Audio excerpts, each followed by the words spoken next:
There's a kind of silence that exists only on the morning of your wedding. It's not actual quiet, not with uncles shouting over mimosa glasses, toddlers knocking over flower arrangements, and your best man trying to iron a tie with a hotel blow dryer, but it's a quiet inside your chest. Like the whole world is holding its breath just for you. That's how it felt that morning. May 21st. A Saturday too perfect to be real. Sunshine, not too hot, breeze just enough to keep the sweat from ruining my tux. I stood by the window of the bridal suite, not because I was sneaking a glance at her, but because I needed a moment. To breathe. To be still before everything started. Her name was Hailey. We'd met 3 years earlier at a hardware store, of all places. I was there for wall anchors. She was hunting down replacement bulbs. I offered to help her reach the top shelf. She offered to buy me coffee for my trouble. That coffee turned into dinner. Dinner into weekends. Weekends into this. Marriage. Hailey was all edge and charm. She laughed too loud at bad jokes, quoted Hemingway without ever reading a full book, and somehow made sarcasm feel romantic. People noticed her when she walked into her room. And she noticed that they noticed. I used to think that was confidence. Maybe it still was. The morning was running on rails. Groomsmen in place, suits crisp. My dad patted me on the back with that firm nod he always gave, his version of a hug. My best friend Miles cracked a few jokes to calm my nerves, and I was almost relaxed, standing there, sipping weak hotel coffee from a paper cup, when I saw her. Hailey. She stepped out of a black SUV, hair already done, that smile of hers brighter than the veil she carried over one arm. And then something small, just a sliver of a second, but it stuck. She looked at the limo driver. Not the usual, thank you for the ride, kind of glance. This one lingered a beat too long. Her mouth curled slightly at one corner, half smile, half secret. He said something. She laughed. And then she saw me watching from the window.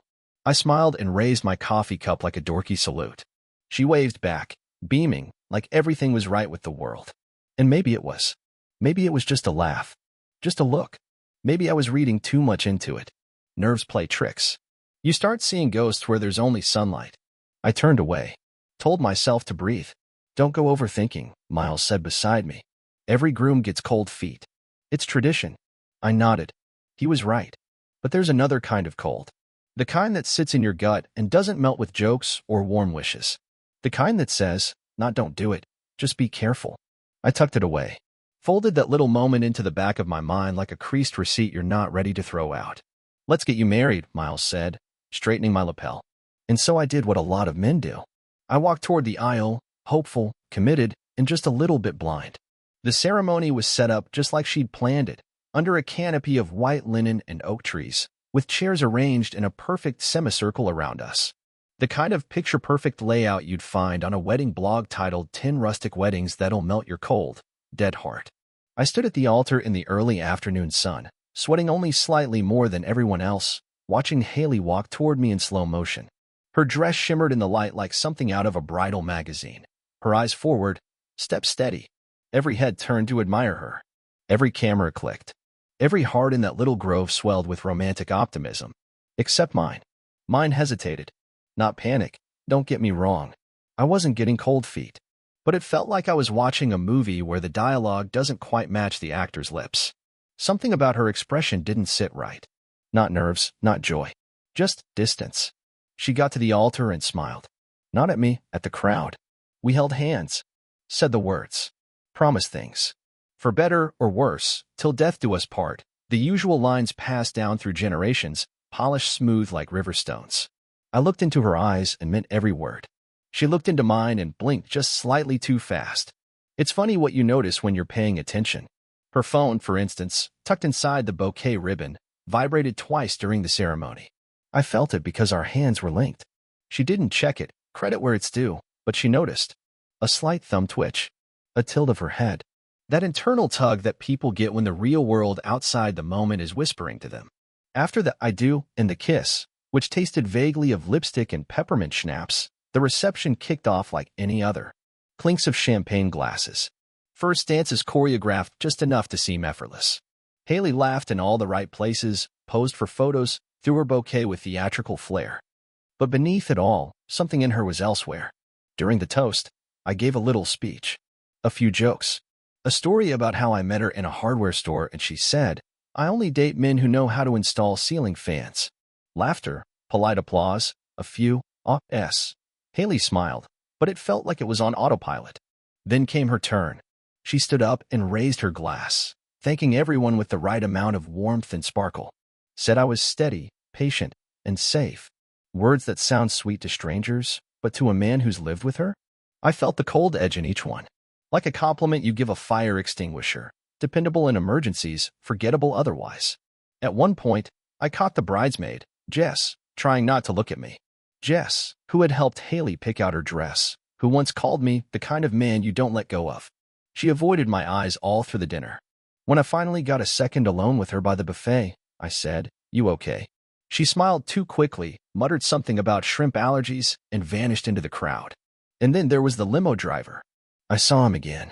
3 times. First, outside the tent, sipping water and grinning at something on his phone. Second, during the garter toss, standing just beyond the hedge, clearly not needing to be there. And third, behind the bar, chatting with one of the caterers like he was part of the guest list. I asked Hailey about it when I caught her checking her phone again near the fire pit.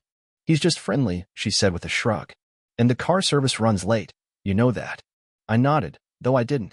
I've been to a lot of weddings. I've never seen a limo driver make himself that comfortable. Still, I said nothing.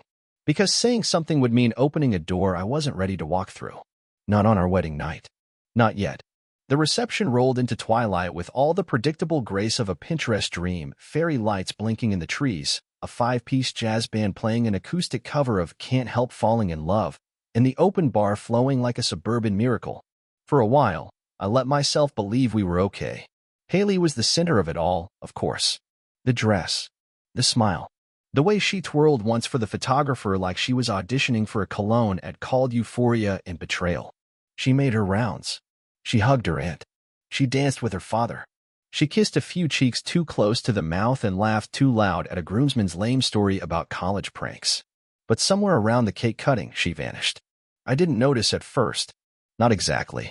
I was shaking hands with her cousin from Santa Barbara, a guy named Nathan who insisted on giving me marriage advice despite being 3 divorces deep. I nodded, laughed when appropriate, made a mental note to never own a boat. Then came the first tap on the shoulder. "Hey, man, have you seen Hailey?" Jess asked, her voice tight. "She's not answering her phone." I glanced toward the bar. Nothing.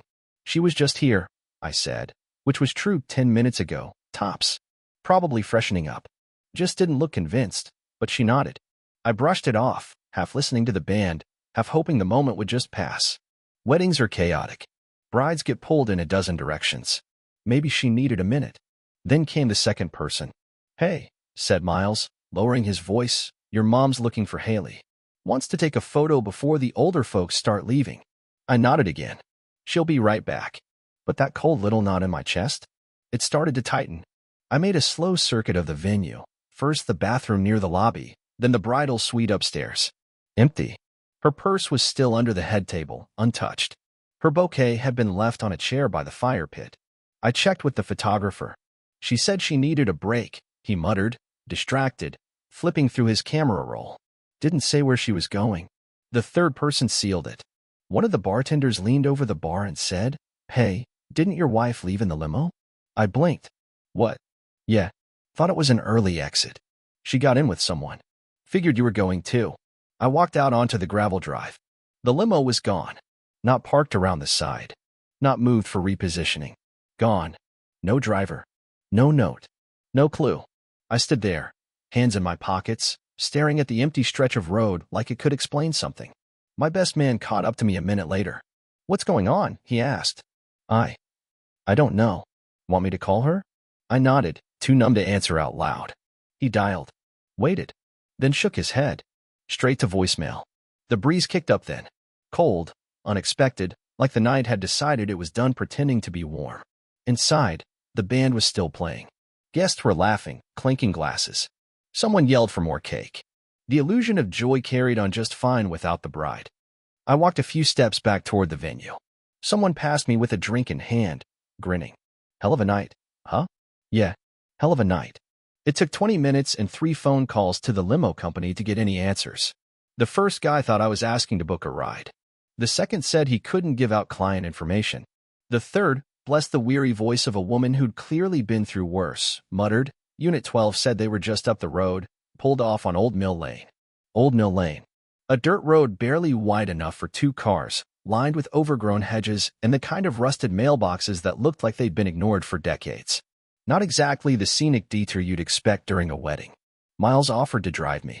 I said no. Didn't explain why. Just started walking. A groom in a tux, still technically married, trudging through dust and gravel in dress shoes that now pinched with every step. I don't know if I was praying or bargaining with myself. Maybe it's nothing. Maybe she's crying. Maybe she needed space. Maybe the driver's just a good listener. The limo was parked halfway down the lane, engine idling, tail lights glowing faint red in the dusk. I approached slow. There's a kind of stillness that happens before something breaks, like the silence before a dropped glass hits tile. The door was slightly ajar. Not much. Just enough. I stepped closer. My hand touched the handle. And then I heard it. Her voice. Low. Breathless. A half laugh, followed by a sound I'll never forget. That half-second silence when someone realizes they've been caught. She pushed open the door herself. Her hair was a mess. The delicate braid Jess had done earlier now undone. Curls tangled and wild. Her lipstick smeared just enough to write a new story across her face. The top of her dress was crooked, straps slipping off shoulders that used to tremble when I touched them. And behind her, reclined like a man who had no place to be except exactly where he was, sat the limo driver. He smirked.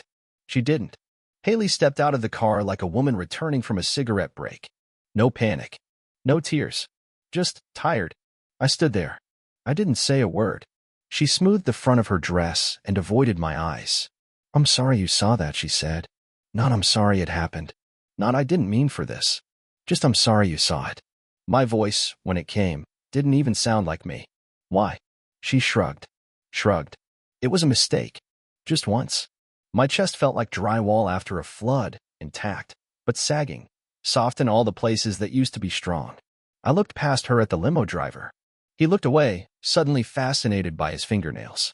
I wasn't going to, it wasn't planned, she said. We had a drink earlier. He made me laugh. It just happened.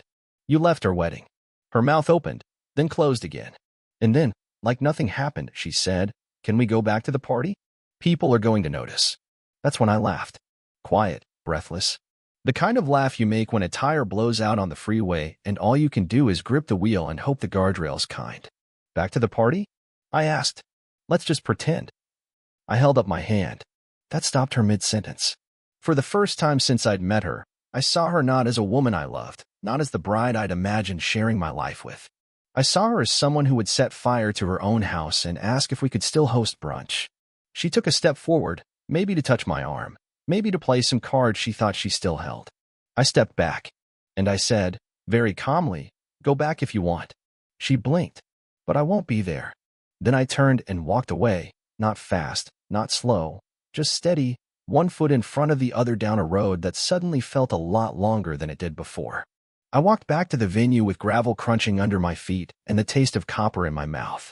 My heart hadn't stopped pounding since I left that limo, but my footsteps stayed even. Calm. Measured. I've always been that way, steady under pressure. In high school, when our family dog got hit by a car, I was the one who carried her to the back seat while everyone else screamed. At work, when the power went out mid-presentation, I kept talking until the lights came back on. So when my wife cheated on me during our wedding celebration, I did what I'd always done. I straightened my tie. And I kept walking. The music was louder when I returned, some crowd pleaser blaring over the speakers, the kind of song where even your aunt with 2 knee replacements gets up to dance. The lights shimmered across champagne glasses. Laughter floated through the tent like confetti. No one noticed I was gone. Not really. Not yet. Hailey wasn't back. That part of me that still held a sliver of hope, tiny, stupid, and persistent, hope she wouldn't come back at all. That she'd vanish into the night, into some tangled story she'd have to explain to her friends and co-workers for the next decade. But no. 15 minutes later, she was back at the head table, sipping water, reapplying her lipstick in the reflective back of her spoon. And I was beside her, suit coat still crisp, boutonniere still pinned, expression still warm. Because here's the thing no one tells you about betrayal. It doesn't always look like rage. Sometimes, it looks like composure. Sometimes, it smiles for the camera. Everything okay? Miles asked me as I returned to my seat. Yeah, I said. Just needed a walk. He nodded. I get that. Big day. That phrase, big day, hit me like a shovel. I raised my glass and sipped, letting the bubbles distract from the acid rising in my throat. I didn't say a word to Hailey. She didn't say one to me. But we posed for photos, we made a toast together, and when her grandmother stood up and called us a storybook couple, I kissed Hailey on the cheek while my stomach twisted in knots. Behind the mask, my mind ran at full speed. I started recording things, not with a camera, not with my phone, just up here. In my head. Snapshots. The way Jess still wouldn't meet my eyes. The way the limo driver returned, standing behind the wheel like nothing had happened, nodding politely as guests climbed in for the send-off shuttle. The way Hailey's hand trembled when she held her wine glass, just for a second, before she caught herself and tightened her grip. I stored it all. Because if there's one thing more powerful than anger, it's information. And if there's one thing I knew how to do, it was build something stable, plans, timelines, structures that could hold weight. So I started laying the foundation, quietly, inside the ruins of a night that everyone else thought was perfect. No scenes. No drama.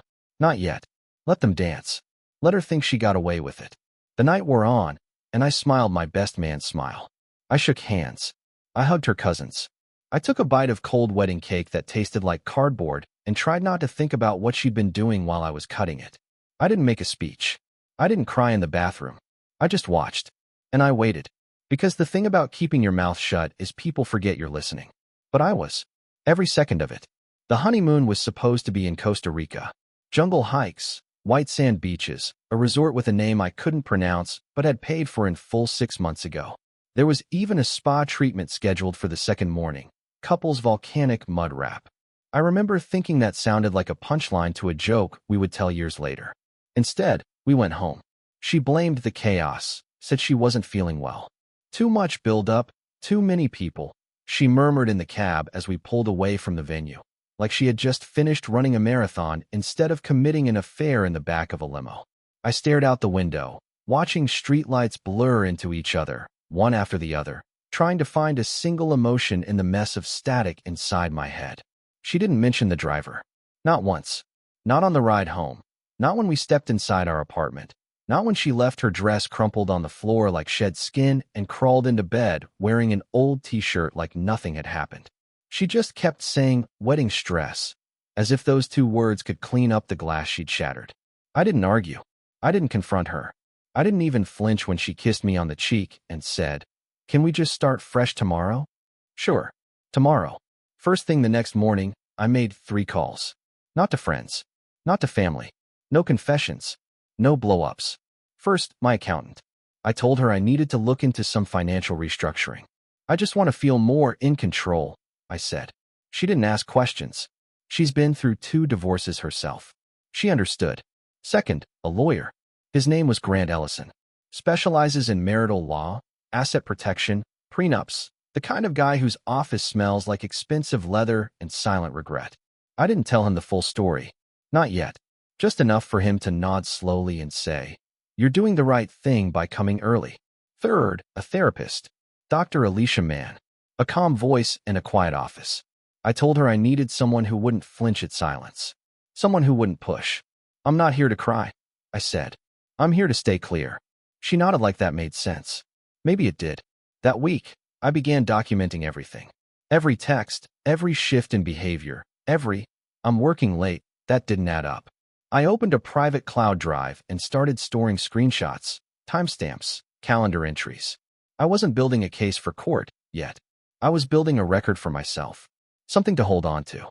Something real. At night, she would lay beside me and ask if I was okay. I would smile and say I was tired. She took that at face value. I moved my passwords to a new manager. Set up alerts on our joint accounts. Created a new email under a name no one would recognize. Quiet moves. Surgical. She didn't notice. She was too busy pretending everything was fine. She talked about event fatigue, said everyone at the wedding wanted a piece of her, that she felt stretched thin. "I just want to focus on us now," she whispered one night, her hand on my chest, her breath warm against my neck. I laid there stiff as concrete, heart silent.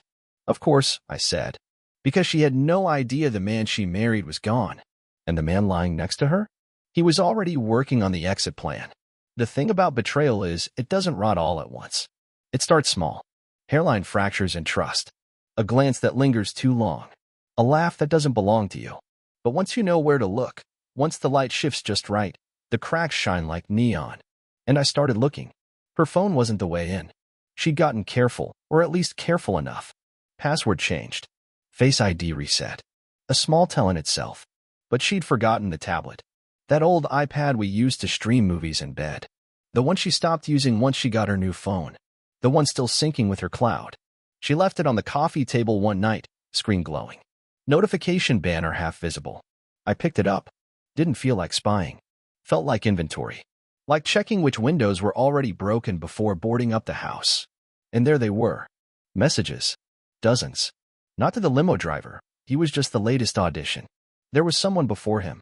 And before that. She had a type. Confidence with just enough criminal negligence to be exciting. One was a bar manager. They'd met at her coworker's birthday party. He called her firecracker. She sent him a photo from our bedroom while I was out buying groceries. Another was a trainer from her gym. The man I'd shaken hands with once while picking her up after a late session. Every thread told the same story. And each time, she positioned me like a faded photograph on her shelf. He's nice, but boring. He doesn't challenge me. He doesn't see me. I saw her just fine. She just didn't like the reflection. I didn't cry. Didn't yell. Didn't punch a wall or throw a glass. I just sat there at the kitchen table, her tablet glowing beside me, the refrigerator humming in the background, and built a timeline. A neat, clean, efficient spreadsheet. Names, dates, locations. A trail of ghosts. I stopped counting after the fifth.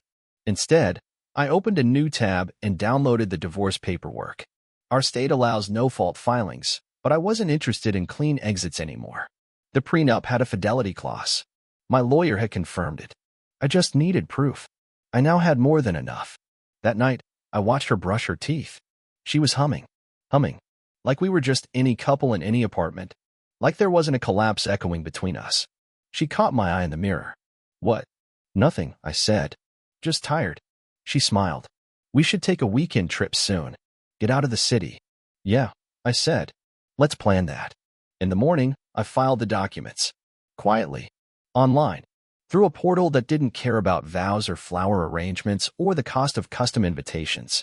I signed my name without a pause. A strange calm settled over me. Not peace, exactly. More like clarity. The fog was gone. The pain dulled. The decision made. I wasn't mourning her anymore. I was preparing the fire escape. She wanted to throw a dinner party. Said it had been too long since we entertained, like we were socialites instead of a couple sitting on a powder keg. She even said it with a wink, as if her secret life wasn't already archived in a folder labeled closure on my desktop. I told her it sounded like a great idea. She picked out the wine, prepped a menu with that practiced smile of hers, the one that used to mean something. I offered to cook. She was surprised, but I told her I wanted to make something special for us. What I meant was, this deserves a last supper. 10 guests. From her job, 2 mutual friends, and a pair I invited quietly, my lawyer's assistant and his brother, posing as friends from out of town. Background players.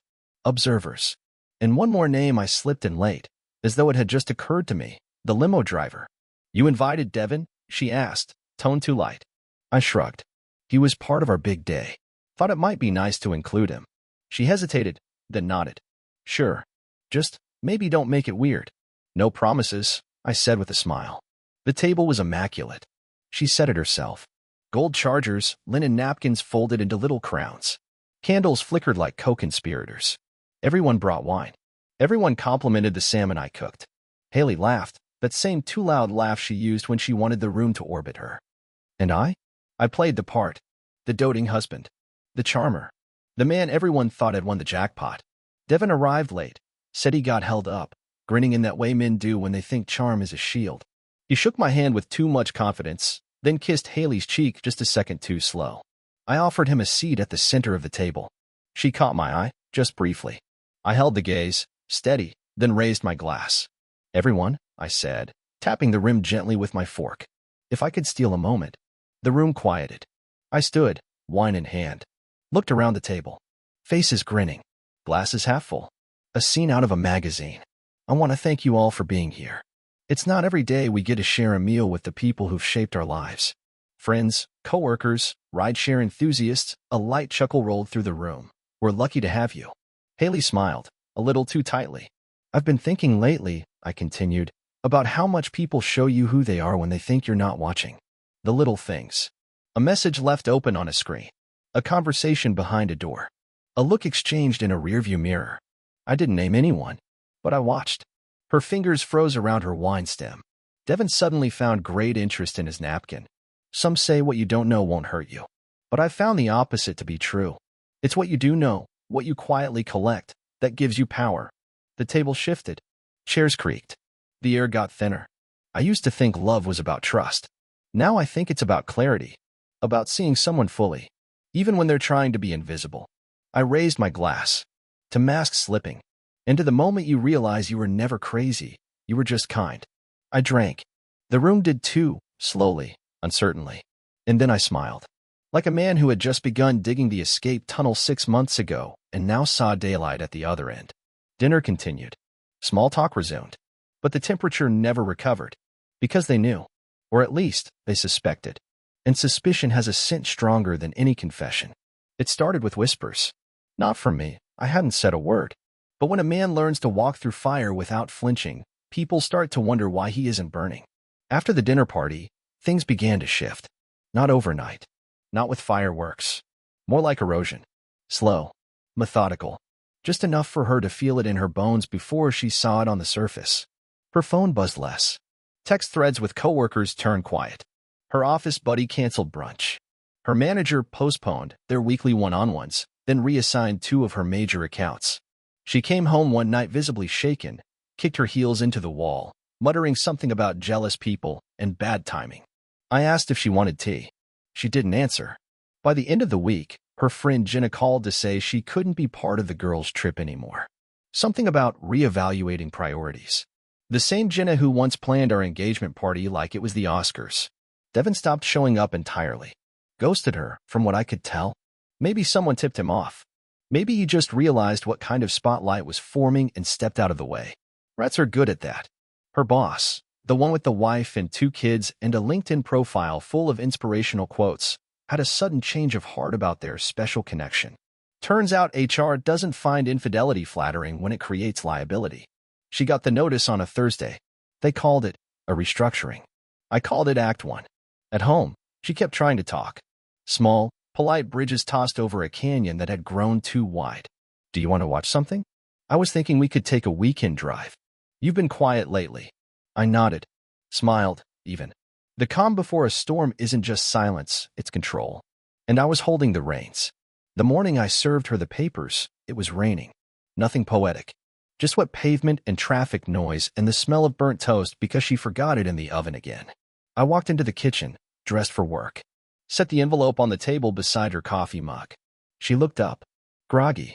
Barefaced. What's this? I didn't sit. Divorce? I said simply. Signed, filed, and enforceable. The fidelity clause was activated. The house is mine. The accounts have already been split.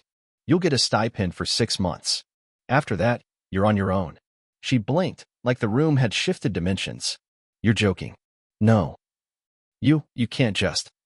I can, I said. I did. Her voice cracked then. You never even tried to fix it. That made me smile. I did. For years. While you were rewriting vows in the back seat of a rental car. She stood, hands trembling, mascara smudged from tears she hadn't even cried yet. But we can talk. There's nothing left to say.